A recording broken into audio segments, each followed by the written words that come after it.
un niño de 12 años. Esa es la edad a la que desde ahora un menor puede ser condenado a pasar el resto de su vida en prisión en El Salvador. No 10 años, no 15, no 20, la vida entera, con la entrada en vigor de una de las reformas penales más drásticas y polémicas de la historia reciente del país. El Salvador se convirtió en una nación donde la cadena perpetua ya no es exclusiva de los adultos, sino que puede recaer sobre adolescentes que apenas comienzan a vivir.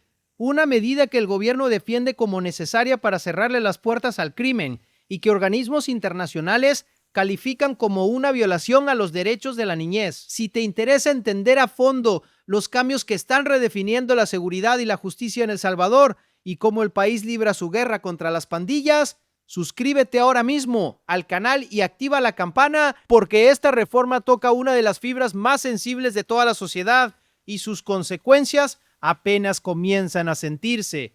La medida es tan contundente como suena. Desde el 26 de abril de 2026, El Salvador aplica la prisión perpetua a adolescentes de entre 12 y 18 años que sean hallados culpables de delitos graves. ¿Pero qué delitos exactamente pueden llevar a un menor de edad a recibir una condena de por vida? Esta es la primera clave que hay que entender para dimensionar el alcance real de la reforma. Según el nuevo marco legal, la cadena perpetua se aplica de forma obligatoria a los menores condenados por homicidio, feminicidio, violación y pertenencia a pandillas. Esa última categoría es fundamental en el contexto salvadoreño porque las pandillas están catalogadas como organizaciones terroristas, es decir, un adolescente hallado culpable de pertenecer a una estructura como la MS-13 o el Barrio 18 puede, bajo esta nueva ley, enfrentar una condena que lo mantenga tras las rejas por el resto de su existencia. Y aquí está el punto más impactante. Para los jueces, en estos casos no existe margen de discrecionalidad. La pena perpetua se impone sin excepción. Para comprender la magnitud de este cambio, hay que mirar cómo era el sistema antes. Y el contraste es tan grande que cuesta creer que hablemos del mismo país con apenas unos meses de diferencia. ¿Cuál era la pena máxima que podía recibir un menor antes de esta reforma? Hasta antes del 26 de abril, el sistema de justicia penal juvenil salvadoreño funcionaba con una lógica completamente distinta, centrada en la rehabilitación y la reinserción. Un adolescente de entre 12 y 16 años que cometía un homicidio, un secuestro o un delito sexual podía recibir como máximo 10 años de internamiento. Para los mayores de 16, el tope era de 15 años. E incluso en los casos más graves, los vinculados a organizaciones terroristas, la pena máxima llegaba a 20 años. Se pasó de la noche a la mañana de un máximo de 10, 15 o 20 años a la posibilidad de la prisión perpetua. Es, sin exageración, uno de los giros más radicales que ha dado un sistema de justicia juvenil en toda América Latina. Y ese giro no fue un cambio menor en una ley secundaria, porque para hacer posible esta reforma hubo que tocar el documento más importante de todo el país, y ese detalle revela hasta qué punto el gobierno estaba decidido a implementarla, que tuvo que modificarse para permitir la cadena perpetua a menores. La reforma implicó una modificación de la propia Constitución de la República. Concretamente, se alteró el artículo 27, que desde el año 1983, es decir, durante más de 4 décadas, prohibía expresamente las penas perpetuas en El Salvador. Ese artículo era una especie de muro constitucional que impedía las condenas de por vida. Con la reforma, ese muro cayó. El nuevo texto establece que la pena perpetua se impondrá a los homicidas, violadores y terroristas. Y junto a la Constitución, se modificaron también el Código Penal, el Código Procesal Penal, la Ley Penal Juvenil, la Ley Especial contra Actos de Terrorismo y otras normativas. Fue una reingeniería completa del sistema penal salvadoreño. El proceso mediante el cual se aprobó también dice mucho sobre la velocidad y la determinación con que se impulsó. Y aquí aparece un dato que generó debate incluso entre quienes apoyan la medida: ¿cómo y con qué rapidez se aprobó una reforma de semejante calado? La iniciativa fue presentada por el ministro de Justicia y Seguridad, Gustavo Villatoro, e impulsada directamente por el presidente Nayib Bukele. La Asamblea Legislativa, dominada por el partido gobernante, la aprobó el 17 de marzo de 2026 con 59 votos a favor de 60 posibles. Y según reportaron diversos medios, la aprobación se dio sin debate previo ni estudio en comisiones. Es decir, una reforma que modifica la Constitución y que permite encerrar de por vida a niños de 12 años fue avalada en tiempo récord. 30 días después de esa aprobación, El 26 de abril la medida entró en vigor. Para el gobierno, esa rapidez refleja la urgencia de cerrar un vacío legal. Para sus críticos, refleja la falta de un debate profundo sobre una decisión de enorme trascendencia. Ahora bien, hay un matiz en esta ley que es fundamental entender, porque diferencia la condena de los menores de la de los adultos, porque la cadena perpetua para adolescentes no es exactamente igual a la de un adulto, y este detalle es clave para entender el verdadero alcance de la medida. ¿Es realmente para siempre? La reforma introduce un mecanismo de revisión obligatoria. En el caso de los menores, la prisión perpetua debe ser revisada una vez que el condenado haya cumplido 25 años de encarcelamiento. Es decir, a diferencia de la cadena perpetua absoluta que se aplica a los adultos, en el caso de los adolescentes existe, al menos en teoría, una primera oportunidad de evaluar su situación tras 2 décadas y media tras las rejas. En ese momento, un mecanismo evaluará la posible rehabilitación del condenado y la eventual concesión de un régimen de libertad controlada. Pero conviene ser claro y honesto en esto. Aunque esa revisión existe, la condena mantiene su carácter indefinido durante las primeras décadas. Un adolescente de 12 años condenado hoy tendría 37 cuando llegue esa primera revisión, y nada garantiza que sea liberado entonces. El gobierno defiende esta reforma con un argumento central que ha repetido en cada oportunidad, y ese argumento apunta directamente a una de las prácticas más perversas de las pandillas, una que este canal ya ha documentado en otros casos.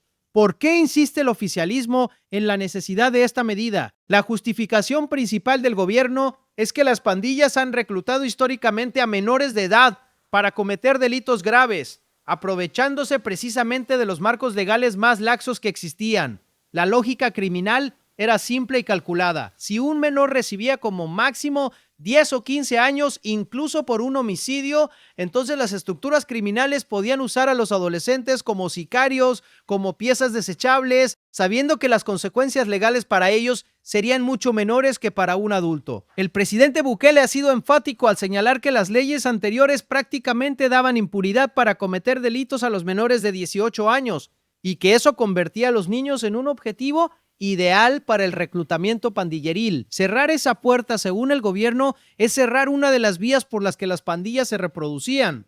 Y esa preocupación por el reclutamiento de menores no es infundada, porque efectivamente, a lo largo de los años, las autoridades han documentado numerosos casos que confirman ese patrón, cómo usaban realmente las pandillas a los menores de edad.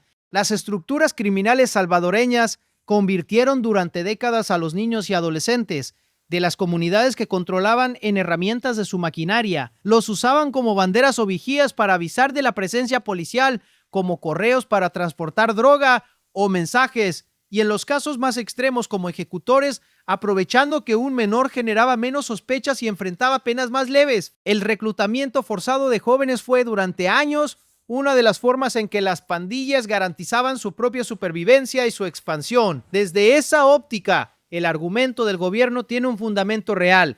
Las pandillas sí explotaron sistemáticamente los vacíos legales que protegían a los menores. La pregunta de fondo, y sobre la que hay un enorme debate, es si la respuesta correcta a ese problema es la prisión perpetua. Porque del otro lado, esta reforma ha desatado una ola de críticas y preocupación a nivel internacional que no se puede ignorar. Y aquí está una de las tensiones centrales de todo este caso, la que enfrenta al gobierno salvadoreño con buena parte de la comunidad internacional. ¿Qué dicen los organismos de derechos humanos sobre esta medida? Organizaciones de enorme peso han expresado su rechazo o su profunda preocupación. El Comité de los Derechos del Niño de las Naciones Unidas y UNICEF señalaron que la reforma es contraria a los principios consagrados en la Convención sobre los Derechos del Niño, de la cual El Salvador es parte. Estos organismos sostienen que los adolescentes en conflicto con la ley deben recibir un trato que priorice su rehabilitación y su reintegración, y que la prisión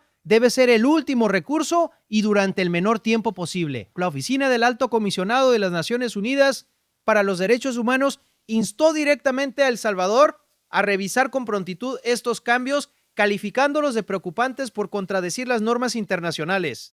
Las críticas no se quedaron ahí y provinieron de algunas de las organizaciones de derechos humanos más influyentes del continente, porque el cuestionamiento jurídico va más allá de una simple objeción moral y apunta a un principio legal muy concreto. por qué consideran los expertos que esta pena es incompatible con los estándares internacionales. La Comisión Interamericana de Derechos Humanos analizó que la imposición de prisión perpetua a niñas, niños y adolescentes es incompatible con la jurisprudencia interamericana por resultar desproporcionada frente a la finalidad de resocialización que debe tener toda pena. En otras palabras, el argumento jurídico es que el castigo penal, especialmente cuando se trata de menores, debe orientarse a reintegrar a la persona a la sociedad, no a encerrarla de por vida. Human Rights Watch, por su parte, señaló que aunque la reforma contempla esa revisión tras 25 años, ese mismo plazo contradice los estándares internacionales porque 25 años de prisión para alguien que cometió un delito siendo niño es en sí mismo un periodo desproporcionado. Para estos organismos no se trata de defender el crimen, sino de defender un principio, que un niño no debería ser tratado penalmente igual que un adulto. El gobierno, por supuesto, tiene una respuesta a estas críticas y conviene presentarla para entender ambos lados del debate, porque el oficialismo no niega la existencia de estándares internacionales, sino que sostiene que su reforma los respeta. ¿Cómo defiende el gobierno la legalidad de la medida? Entre las justificaciones dadas por el Congreso salvadoreño está el argumento de que la cadena perpetua, tal como fue diseñada, mantiene su compatibilidad con los estándares constitucionales e internacionales en materia de derechos de la niñez, precisamente porque establece esa revisión obligatoria de la pena. Es decir, el gobierno sostiene que al no ser una condena absolutamente irrevocable y al contemplar una evaluación periódica, la medida no viola los derechos fundamentales de los menores. Además, el presidente Bukele respondió directamente a las críticas internacionales, señalando que recomendaciones similares de organismos internacionales fueron precisamente las que en el pasado permitieron que las pandillas reclutaran a jóvenes bajo una ley que, según él, daba impunidad. Es un choque de visiones frontal. Por un lado, la protección de la niñez como principio. Por otro, la protección de la sociedad frente al crimen como prioridad.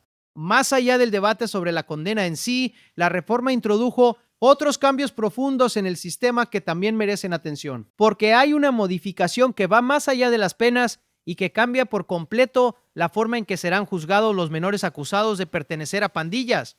¿Cómo se procesará ahora a estos adolescentes? Uno de los cambios más significativos es que los menores procesados bajo la ley contra el crimen organizado quedan excluidos del régimen de la ley penal juvenil tradicional. Esto significa que los adolescentes acusados de integrar estructuras criminales como las maras podrán ser juzgados en tribunales especializados en crimen organizado, los mismos que procesan a los adultos. Y esto abre la puerta a algo sin precedentes: la posibilidad de realizar juicios masivos contra adolescentes acusados de pertenecer a pandillas, del mismo modo en que ya se realizan los macrojuicios contra cientos de pandilleros adultos. Además, la reforma transformó los antiguos juzgados de menores en tribunales de lo criminal encargados de procesar estos casos. Es una reconfiguración total de cómo el Estado salvadoreño tratará judicialmente a los menores vinculados al crimen organizado. La reforma también amplió una definición clave que tiene implicaciones enormes, porque se modificó el concepto mismo de lo que se considera una organización terrorista,